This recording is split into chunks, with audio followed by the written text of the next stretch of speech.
आज के नंदनंदन श्रीकृष्ण धेनुबत्स पाल निये सखादेर निये प्रतिदिनेर मतो आजिओ से गोचारणे गेছে। गोचारणे गिये धेनुबत्स पालके गहन बने हाकिয়ে দিয়ে বৃক্ষের সুশীতল ছায়ায় বালকগণ সব খেলা খেলছে। আর আমার রসিকেন্দ্র চূড়ামণি মনে মনে ভাবছেন যে এই সময় যদি আমার কিশোরীর সঙ্গে দেখা হতো তাহলে খুব ভালো হতো। এদিকে ভগবান যেমন চিন্তা করছে, এদিকে ভক্ত রাধারানী সে কি করেছে, বাদিনীর ঘরে বাস, শাশুড়ি জটিলা, ননদিনী কুটিলা। সে মনে মনে ভাবছে যে বধূ আমার কত সুখে গোচারণে গিয়ে সখাদের সঙ্গে খেলা খেলছে, তাই আমি যদি জল আনার ছলা করে যমুনায় যাই এবং যমুনায় গিয়ে যদি আমার বধূর বদন একবার দর্শন করে আসি তাহলে কত না ভালো হতো। এই একটা চিন্তা। দেখুন ভগবান যেমন ভক্তের কথা চিন্তা করছেন, ভক্তও তেমনি ভগবানকে পাবার জন্য ব্যস্ত হয়ে উঠেছে। তাই কি করলেন, রাধারানী আমার সখীদের সঙ্গে করে জল আনা ছলা করে যমুনায় গেলেন। এবার যমুনায় গিয়ে দেখছেন গোবিন্দ আমার তার দাদা বলায় সখাদের সঙ্গে খেলা খেলছে। এবার গোবিন্দের সঙ্গে যখন চোখে চোখ পড়েছে, রাধারানীর নয়নে নয়ন যখন মিলে গেছে, তখন গোবিন্দ যে কথা বলবে সে অবস্থায় কিন্তু নেই গোমা। কেন নেই জানো? সঙ্গে দাদা বলরাম রয়েছেন, গুরুজন রয়েছেন, তো তাই সম্মান দিতে হবে। তাই গোবিন্দ আমার কি করলেন, এই মাথার কেশ দেখিয়ে সংকেত করলেন যে রাধে এখন আমি কথা বলতে পারছি না, আমাদের মিলন হবে কিশোর কুঞ্জে। এই যে সংকেত রাধারানী পেলেন, এই সংকেত পেয়ে ঘরে এসে সখীদের বললেন, সখীরে বধূ আমায় সংকেত করেছে যে কেশ দেখিয়ে আমাদের আজকে কিশোর কুঞ্জে মিলন হবে। সখীগণ বললেন খুব সুন্দর কথা তো। তাই কি করলেন, সখীগণ আমার রাধারানীকে সঙ্গে করে নিয়ে এইবার ধূপ মালাই আদি যা কিছু সঙ্গে করে নিয়ে কিশোর কুঞ্জে গিয়ে স্বর্ণ সাজি করে বন হতে বনান্তরে গমন করে সুন্দর সুন্দর ফুল চয়ন করে নিয়ে আসলো। চয়ন করে নিয়ে এসে সুন্দর করে ফুলসজ্জা রচনা করলো, উজ্জ্বল করে দীপ জ্বাললো, নিজেরাও সেজে নিল, সুন্দর করে সেজে গুজে বসে আছে। এদিকে গোবিন্দ কথা দিয়েছে, ভক্ত বাঞ্ছা কল্পতরু ভগবান, হ্যাঁ তাই কি করেছেন, ভক্তদের কথা দিয়েছেন কিশোর কুঞ্জে মিলন হবে। তাই ঘরের গুরুজন যেমন ঘুমিয়ে গেছে দেখে তার সাধের বাঁশিটিকে হাতে নিয়ে নুপুর দুগাছিকে অঞ্চলের মাঝে নিয়ে, আচ্ছা আজকে গোবিন্দ নুপুর পড়লেন না কেন? নয়তো ওই যে নুপুর যদি পড়ে তাহলে রুনু ঝুনু শব্দ হবে আর সবাই জেগে যাবে, তাহলে অভিসারে যাওয়া হবে না। তাই গোবিন্দ খুব বুদ্ধিমান তো, তাই কি করেছে, নুপুর দুগাছিকে অঞ্চলের মাঝে নিয়ে সাধের বাঁশিটাকে অঞ্চলের মাঝে নিয়ে এবার ধীরে ধীরে গমন করছে। আর এদিকে রাধারানীর সখীগণ কুঞ্জ সাজাতে ব্যস্ত, খুব সুন্দর করে কুঞ্জ সাজাচ্ছে। এদিকে রাধারানীর যে বোন সে হলো চন্দ্রাবলী, হ্যাঁ কাকার মেয়ে আর কি, হ্যাঁ কাকাই তো জেঠতো তো বোনেরা। তাই এবার চন্দ্রাবলী মনে মনে ভাবছে, ও প্রতিদিন গোবিন্দ রায়কুঞ্জে যায় আমার এই পথ ধরে, কিন্তু আমার কুঞ্জে কোনোদিন আসে না, তাই আজকে আমার কুঞ্জে কেমন করে নিয়ে আসতে হয় সেটা আজকে আমার প্রতিজ্ঞা। তাই চন্দ্রাবলী কি করেছে, তার প্রিয় সখী পদ্মাবতীকে বলেছে, ও পদ্মা এই শোন শোন শোন, এই ভালো করে এক বাটি শ্বেত চন্দন ঘষ তো। পদ্মা বলেছে শ্বেত চন্দন কি হবে, বলে বারুদের ঘরে আগুন লাগিয়ে দেবো। হ্যাঁ মানে কি জানে, বুঝতে পেরেছো মা, গোবিন্দ যে কালো, আর সাদা চন্দন দিয়ে সেটা করলে কি হবে, ও তো সাদা হয়ে যাবে। আর ও যখন রায়কুঞ্জে যাবে, এইবার ওই যে নবঘন শ্যাম এই যে সাদা করে দিয়েছে, তাহলে কে কে সাদা করলো, এই যে তাদের দ্বন্দ্ব বেঁধে যাবে। পদ্মাবতী ভালো করে এক বাটি শ্বেত চন্দন ঘষতে বসেছেন। আর এদিকে চন্দ্রাবলী কি করেছে, একেবারে সুযোগ বুঝে না, একেবারে পাহারায় নিযুক্ত আছে।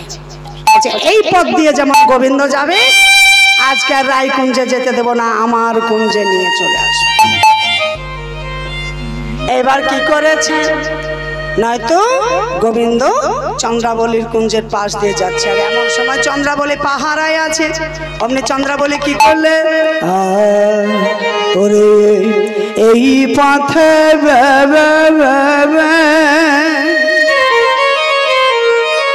তুমি নীতি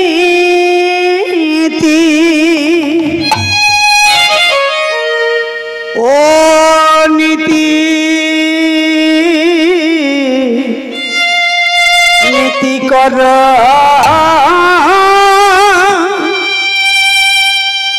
ও করা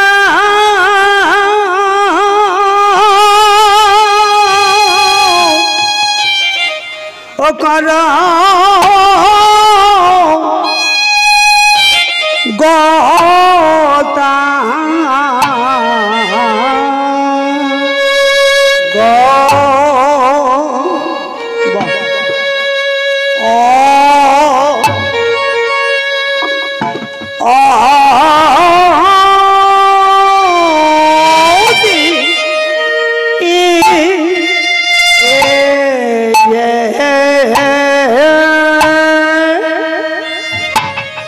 এই পথে নীতি কর কথা গতি হে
ছাড়ব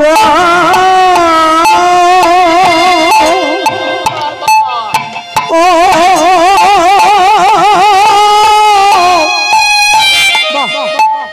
বধূ তোমায়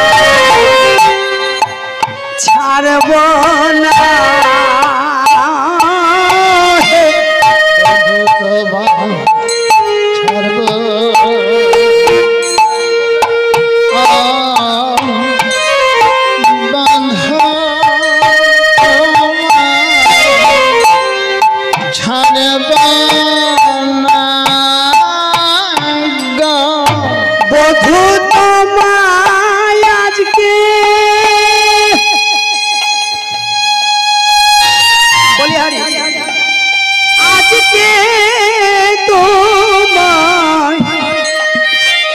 ছাড়ব না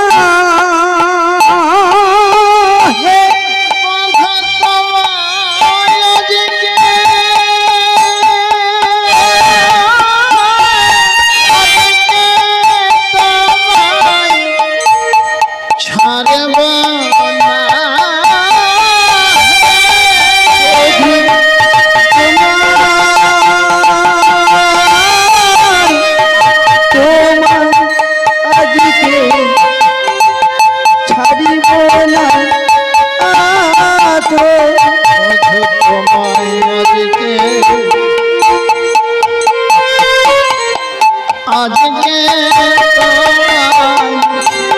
ছাড়ব না তোমায় আজকে আজকে তোমায় ছাড়ব না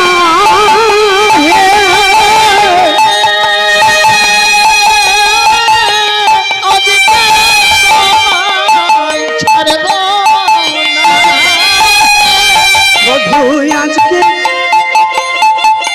বলি আরে বাবা তোমায় ছাড়ব না আজকে আজকে তোমায় ছাড়ব না আজকে আজকে তোমায় ছাড়ব না